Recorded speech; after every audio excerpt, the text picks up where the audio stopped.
How I got to be living in Spain was I started off going with my mummy on a holiday to Mallorca when I was 21. We had a lovely holiday, horse riding, swimming, doing all the things. And towards the end of the holiday, went to get our hair done in the local salon. And the owner of the salon, he became aware that I was a hairdresser, and he offered me a job because his wife, who had been working with him, was expecting a baby and not able to work. I thought, this is a great opportunity, but I'm really not sure about it. But all the way back home, coming home again, Mummy kept saying I was offered an apartment. The chap who said he would look after me properly, obviously a job, an apartment and a decent salary. And I thought, this is an opportunity I can't miss. So I gave him my notice, and 3 weeks later went over to Spain. I sent him a letter saying I was coming. Obviously it was the times before mobile phones and all that sort of thing. So I sent a letter saying I was coming over, got a little taxi from the airport to where they lived, which was called San Francisco.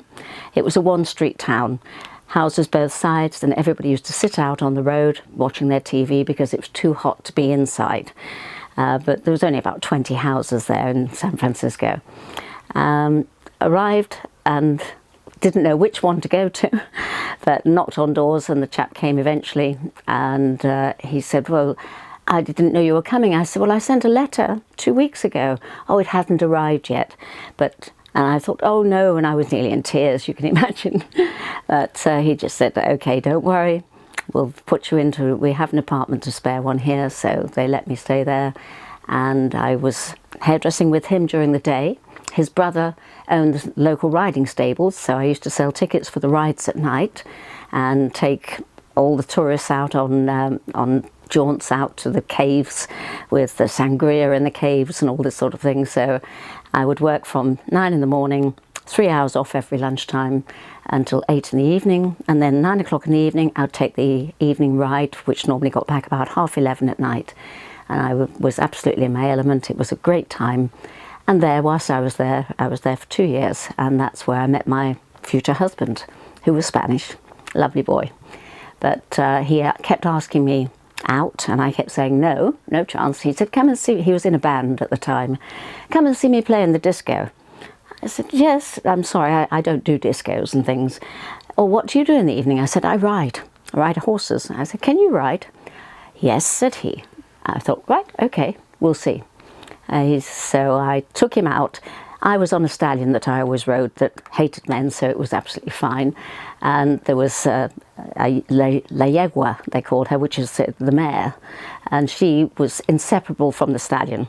So I absolutely took him for quite a hard ride, poor man. I could see him bouncing around in the saddle. He wasn't really a horse rider at all.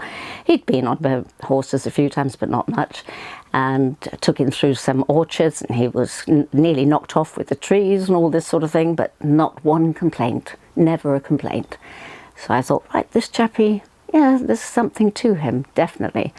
So a few days later, I went to the club and saw him sing in the club, and then that's history. Married him 2 years later, but insisted on coming back to Great Britain because I said, you have to know me in my country.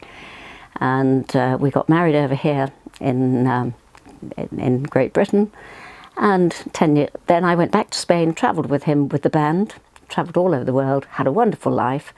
10 years later, started our family, and we had a boy and a girl, and I wouldn't change a thing. Everything was just perfect. I've been very fortunate and had a very lucky life.